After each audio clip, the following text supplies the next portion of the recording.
Muy buenas jóvenes, bienvenido a este su curso de trigonometría.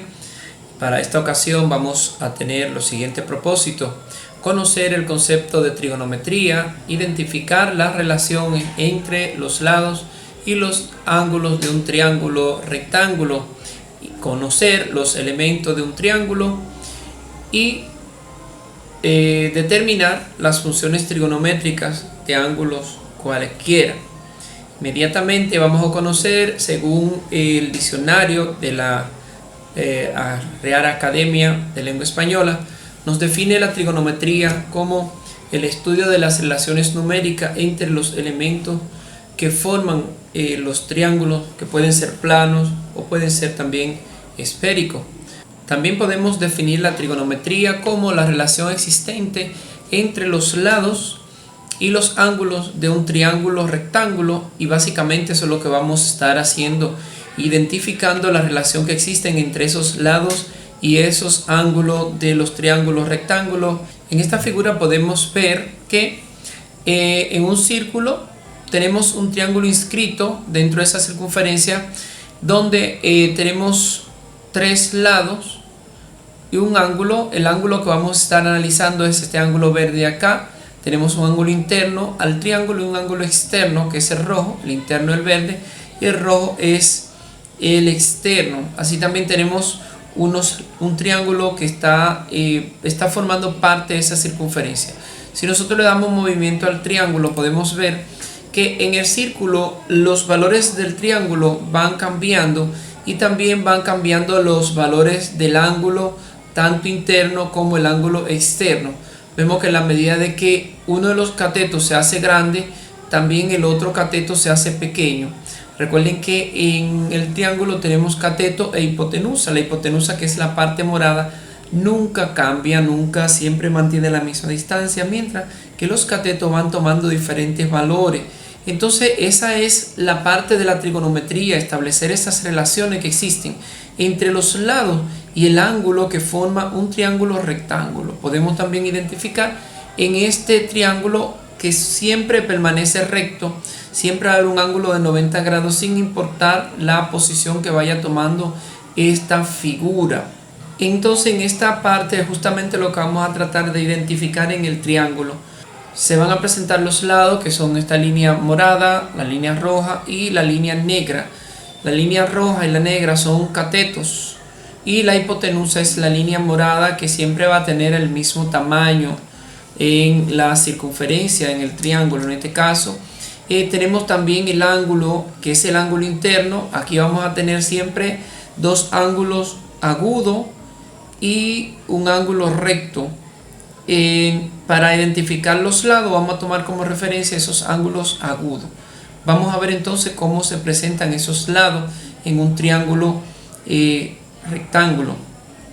Esos ángulos agudos vamos a identificar los catetos, que va a ser siempre, en el caso del cateto, uno opuesto, otro adyacente.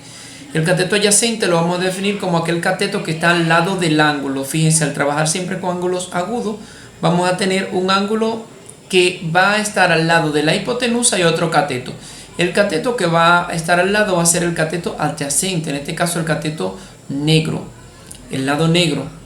Quiere decir que si tengo mi punto colocado acá en esta línea, digamos el ángulo A, y estoy trabajando con esos lados y quiero identificarlo, mi cateto adyacente va a ser el que está al lado del ángulo. Fíjense que la hipotenusa es esta morada, esta línea morada que está acá, y el ángulo va a estar formado por un punto, este punto que de él salen dos lados. Un lado es el cateto adyacente y el otro lado es la hipotenusa. Como es un triángulo y salen dos lados de aquí, me queda otro. ¿Cuál es el que queda? El que está del otro lado, que es el rojo. En este caso es el ángulo opuesto, el lado opuesto del triángulo. Si me mudo sin embargo a este lado acá arriba, que le hemos llamado P, voy a ver que también salen dos líneas de él, la hipotenusa y otro lado. Si estoy en este lado, entonces mi cateto adyacente sería el lado rojo, este lado que está acá, y el cateto opuesto va a ser el negro. Todo va a depender de en qué punto me encuentre. Es lo que vamos a trabajar en esta parte. Es importante establecer una diferencia entre lo que es el ángulo y lo que es los lados. Los lados son líneas que siempre se van a medir de forma longitudinal, puede ser metro, kilómetro, centímetro, milímetro, ya la pulgada, siempre van a tener una medida longitudinal. Sin embargo, los ángulos van a tener una dimensión circular que tienen dos unidades de medida básica, en el caso de los grados sexagesimales, que normalmente su mayor giro, su mayor tamaño que puede tomar va de 0 a 360, que es cuando inicia en un punto cualquiera y hace una vuelta completa la figura, ya ha recorrido 360 grados, o también puede medirse en pi radianes, que son medidas también circulares. Aquí en este caso vamos a estar trabajando con grados sexagesimales.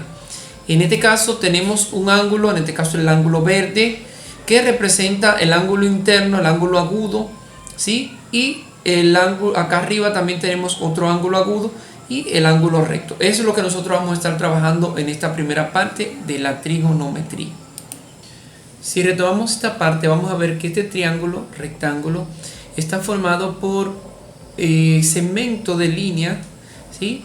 Y que entre ellas se intersectan en estos puntos acá arriba. Se puede identificar esos puntos, y esos puntos a su vez, si quitamos la parte del área del triángulo, veremos que se nos forman líneas. Esas líneas por ejemplo este punto acá arriba, salen dos líneas. Esas líneas, en ese punto se va a formar lo que son los ángulos. Este ángulo acá, que nosotros le podemos dar un nombre, en este caso le hemos llamado A. Acá este ángulo también le hemos llamado C. Tanto A como C son ángulos agudos, quiere decir esto que miden menos de 90 grados, son ángulos pequeños. Y este ángulo de acá abajo, que es un ángulo recto, mide 90 grados. Esos valores o esos lados es lo que nosotros vamos a estar identificando. Los ángulos son desplazamiento circular, quiere decir que algo se está moviendo de forma circular, está girando, puede ser las aspas de un abanico, las ruedas de una bicicleta, cualquier elemento que gire, describe en su trayectoria un desplazamiento circular. Y los lados, que son las líneas que salen desde los puntos, por ejemplo el ángulo A está formado por la línea 1 y 3, el ángulo C está formado por la línea 3 y 2, el ángulo B está formado por la línea 1 y 2. Entonces, como hemos dicho, la trigonometría la vamos a basar en análisis de ángulos agudos por ahora, luego se verán otros ángulos, y en esta parte lo que queremos es identificar los catetos y la hipotenusa con respecto a un ángulo. Vamos a ver esa parte acá. Como hemos dicho, aquí tenemos un triángulo. Ese triángulo está formado por intersecciones que representan los ángulos. Esos ángulos tienen un nombre, se le da un nombre. Es muy importante identificar el nombre de esos ángulos. Y esos líneas que se proyectan desde los puntos son lados.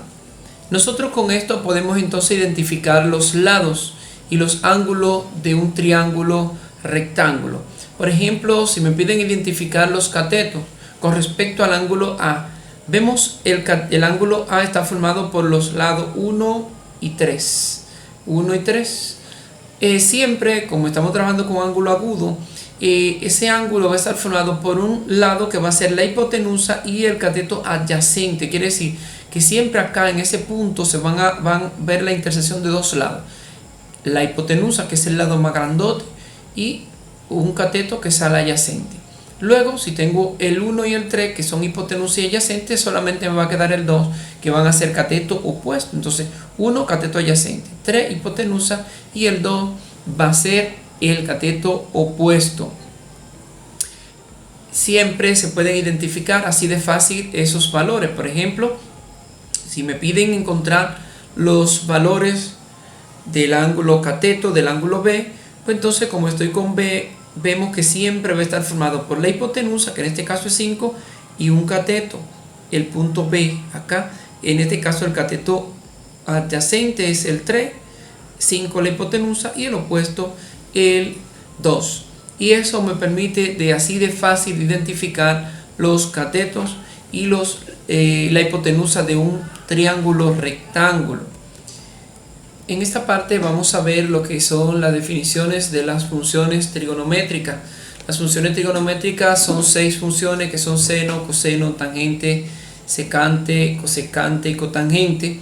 La función seno se va a definir como, se va a representar con sen, y siempre al lado va a llevar algo. Ese algo es el ángulo. Y como hemos dicho que las funciones son trigonométricas, se definen como la relación existente entre los lados y los ángulos de un triángulo rectángulo. Entonces quiere decir esto, que al lado de la función trigonométrica va a estar el ángulo, y luego entonces lo que sigue son lados de un triángulo rectángulo. Quiere decir, el seno se define como cateto opuesto sobre la hipotenusa. Se lee seno, se representa, se abrevia como sen, y al lado el ángulo se define como cateto opuesto sobre la hipotenusa. En este caso, la cosecante es inversa del seno, se representa con CSC del ángulo, siempre el ángulo va al lado, y se va a definir como hipotenusa sobre cateto opuesto, porque el seno y la cosecante son funciones inversas. Hipotenusa sobre cateto opuesto. Coseno se define como cateto adyacente sobre hipotenusa, y su representación es cos. Cos siempre al lado de lleva el ángulo, sin importar, se puede llamar de cualquier forma, pero debe llevar el ángulo. Cateto adyacente sobre hipotenusa. Secante es inversa del coseno y se define como hipotenusa sobre cateto adyacente. Quiere decir esto, la representación de secante es SC. SS, siempre el ángulo al lado. Hipotenusa sobre cateto adyacente. Tangente es cateto opuesto sobre cateto adyacente. Tangente se representa como tan, hay diferentes formas de representarla, puede ser TANG o TG, depende de cómo se represente, pero siempre vamos a colocarle al lado el ángulo, y se define como opuesto sobre cateto adyacente. La función inversa de la tangente es cotangente, se representa como cotan, COTAN, y se le pone siempre al lado el ángulo. Nunca puede quedarse esa letra sin colocarla. Se puede llamar, en este caso se llama alfa, puede llamarse beta, gamma, A, B, C, como quiera. Lo importante es que esté al lado ese ángulo, y se define siempre lo inverso de la tangente adyacente sobre cateto opuesto. Esas son las definiciones. Recuerden, seno se define sen, se representa sen, cosecante CS, coseno cos, tangente secante sec, tangente tan, cotangente cotan, y sus definiciones al lado. Aquí tenemos un triángulo rectángulo y nos piden que definamos los catetos del ángulo alfa. Si es alfa, está por acá abajo. El opuesto es el 2 porque está frente al ángulo, siempre lo opuesto. Además de que el adyacente está al lado del ángulo. La hipotenusa es el más grande, que es 5. Me pueden pedir también que defina, ya vemos los catetos opuestos 2, cateto adyacente 3 y el 5 la hipotenusa. Si me piden definir las funciones, por ejemplo, seno de alfa, hemos dicho que se define cateto opuesto, que es 2 sobre hipotenusa, que es 5, sería 2 sobre 5. Coseno de alfa sería adyacente, que es 3 sobre hipotenusa, que es 5, 3 sobre 5. La tangente sería opuesto, que es 2 sobre adyacente, sería 2 sobre 3. La inversa del coseno es cosecante. Entonces, si esto es 2 sobre 5, la cosecante va a ser 5 sobre 3, o sea, hipotenusa sobre cateto opuesto. Coseno, su inversa es secante, y se define como hipotenusa sobre adyacente, sería 5 sobre 3, la inversa del coseno. Tangente se define como opuesto sobre adyacente, la inversa de la tangente es cotangente, y se va a definir como adyacente, o sea, sobre opuesto, o sea, 3 sobre 2. Sería la definición de las funciones del ángulo alfa. podemos encontrar de esa manera así cualquier otra definición de una función trigonométrica dado su lado y su ángulo. Bueno, vamos a dejar este video hasta acá por ser el video introductorio. Nos vemos en un próximo tutorial. Buen trabajo.